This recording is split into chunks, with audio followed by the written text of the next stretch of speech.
On June 26, 1996, Veronica Guerin, known as Ronnie to those closest to her, was driving through Dublin's outskirts in her red Opel Calibra. Unaware of the looming danger, she stopped at a red light, not knowing that within moments, her life would be tragically cut short. A journalist with an unrelenting drive to expose the truth, Veronica had spent years digging deep into Ireland's criminal underworld. Her investigative career, which began after a shift from accountancy and politics, was marked by her fearless reporting and tireless commitment to uncovering the secrets the criminal world sought to hide.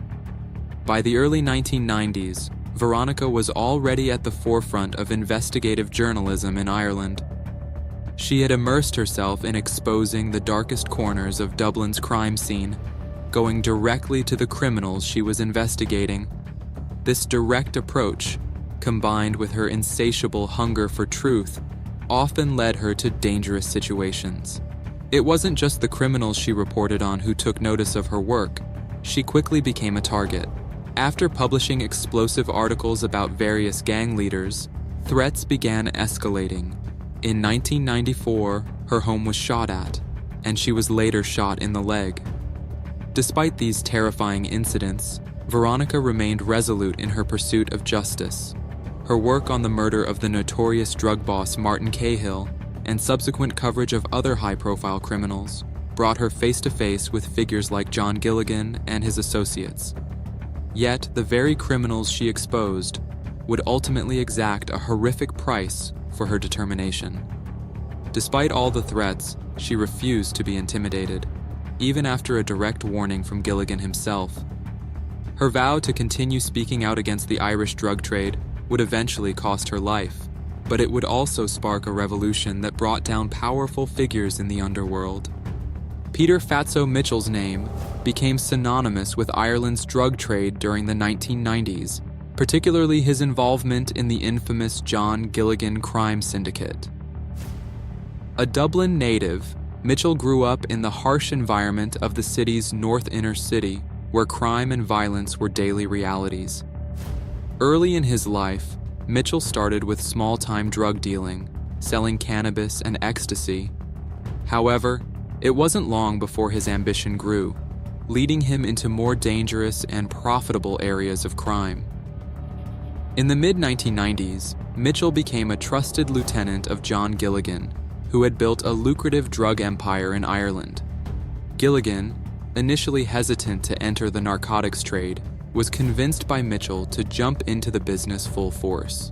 This decision would lead to the creation of Ireland's first multi-million euro drug empire, as they capitalized on the booming ecstasy market and the rapidly expanding rave culture.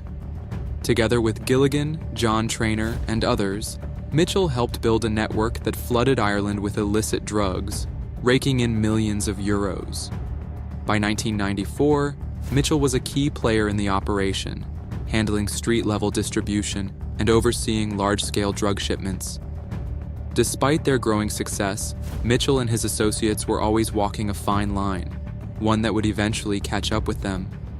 As their wealth and power grew, so did the risks, and their criminal empire began to attract the attention of law enforcement, as well as journalists like Veronica Guerin. But nothing would prepare Mitchell for the devastating consequences of targeting the journalist. In 1995, Veronica Guerin confronted John Gilligan about his extravagant lifestyle, questioning how a man involved in organized crime could afford such luxuries. Her inquiry triggered a violent response. Gilligan, enraged by her daring confrontation, physically attacked her, and soon after he escalated the threats, telling her that if she continued her work, she would be kidnapped, raped, and murdered. This marked the beginning of an intense, dangerous chapter in Veronica's life. Despite the terrifying threats, Veronica refused to stop. Her resolve remained unshaken, and she continued to publish stories that shed light on the criminal activity of figures like Gilligan and Mitchell. However, her courageous reporting ultimately led her to a tragic and violent end. On June 26, 1996, Veronica's life was ended in a horrific assassination orchestrated by the very criminals she had exposed. She was shot 6 times at close range by a gunman on a motorcycle while sitting in her car at a red light in Dublin. Veronica Guerin's death sent shockwaves throughout Ireland, sparking outrage and fear across the nation. But it also ignited an unstoppable wave of reform, leading to the creation of the Criminal Assets Bureau, CAB, and a renewed, fierce crackdown on Ireland's drug lords. Veronica's assassination became a turning point in Ireland's war against organized crime. Her murder prompted the Irish government to take immediate action, resulting in the swift passage of the Proceeds of Crime Act and the Criminal Assets Bureau Act. The government now had the authority to seize assets that were purchased with criminal money, and soon the CAB became a relentless force in dismantling criminal empires across Ireland. In the wake of her murder, law enforcement stepped up their efforts to track down members of Gilligan's gang, including Peter Mitchell. Mitchell and his associates fled the country, with many seeking refuge in the United Kingdom and mainland Europe. Despite evidence linking Mitchell to the Green Man Industrial Estate, the gang's major drug distribution hub, authorities were never able to build a case strong enough to arrest him for Veronica's murder. Nonetheless, the Gilligan gang's empire began to crumble. The shockwaves from Veronica's murder had set off a chain reaction that weakened the gang's hold on Dublin and beyond. After the downfall of Gilligan's gang in Ireland, Peter Fatso Mitchell sought refuge on the sunny coast of Spain. The Costa del Sol, known for its lavish villas and international crime networks, became his new base of operations. There, he pivoted to a new market, the booming cocaine trade. Mitchell built a new empire, moving large quantities of drugs across Europe and solidifying his position as a powerful international drug trafficker. Mitchell, however, did not operate alone.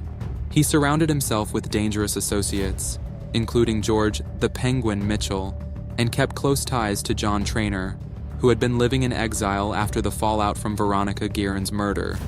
With his operations thriving on the Costa del Sol, Mitchell seemed untouchable, but cracks began to appear as his reckless lifestyle continued to draw unwanted attention. By the mid-2000s, Mitchell was firmly entrenched in the European drug trade, but his growing presence in the underworld didn't go unnoticed by other criminal factions. The Kinahan cartel, led by Christy Kinahan, was beginning to dominate the international drug scene, and their ruthless ambitions would soon put Mitchell in their crosshairs. In 2008, one of Mitchell's closest associates, Paddy Doyle, found himself marked for death. A hitman with ties to Mitchell's operations, Doyle had made too many enemies and had attracted too much heat. Despite his close relationship with Mitchell, Doyle's reckless behavior made him a liability. On February 4, 2008, Doyle was ambushed and executed in the presence of his so-called friends, Gary Hutch and Freddie Thompson, members of the rising Kinahan cartel. The betrayal of Doyle was a clear signal that alliances within the criminal world were shifting. The Kinahan cartel, once just another player, was now on the rise, and they were willing to eliminate anyone they saw as a threat to their expansion.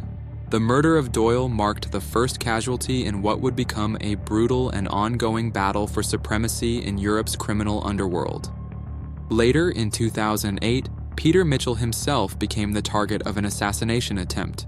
While sitting outside a bar with 2 associates, Mitchell was shot in an ambush orchestrated by rival criminals.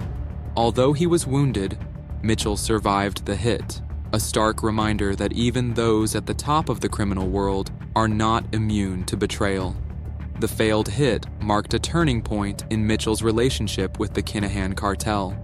Christy Kinahan, who had always viewed Mitchell as a reckless and unpredictable element, became increasingly wary of him. Mitchell's flashy lifestyle and lack of discretion had brought unwanted heat to the Costa del Sol, making it difficult for the cartel to operate under the radar. This growing rift between Mitchell and the Kinahans would eventually lead to Mitchell's retreat from the scene. In 2020, Mitchell's past finally caught up with him. After years of laying low in Europe, he was arrested in the UK for his involvement in a massive cocaine trafficking ring. Police intercepted his car on the M4, discovering 3 kilos of cocaine worth over £130,000. As part of a European-wide operation, Mitchell's encrypted communications on the Encrochet network were intercepted, exposing his role in the distribution of cocaine across the UK and Europe. His arrest marked the end of his criminal empire. Mitchell, along with his co-conspirators, was charged and sentenced to 10 years in prison. However, the nature of his arrest and his subsequent conviction was a reminder of how even the most elusive criminals can eventually be caught. In 2024, after serving just 4 years of his 10-year sentence, Peter Fatso Mitchell was released from prison under a new UK policy aimed at reducing prison overcrowding. His early release raised questions about his future. Would he attempt to return to the criminal underworld, or had his time as a criminal kingpin finally come to an end? Mitchell's story is one of ambition, betrayal, and the brutal realities of organized crime. His rise to power, his involvement in some of Ireland's most notorious criminal activities, and his eventual downfall show how fragile the criminal empire can be. Whether or not Mitchell chooses to re-enter the world of crime, his legacy as one of the most feared figures in Irish gangland history will undoubtedly remain intact. That is for our video about Peter Fatso Mitchell. Like and subscribe and comment below about today's video, and I will see you on the next video.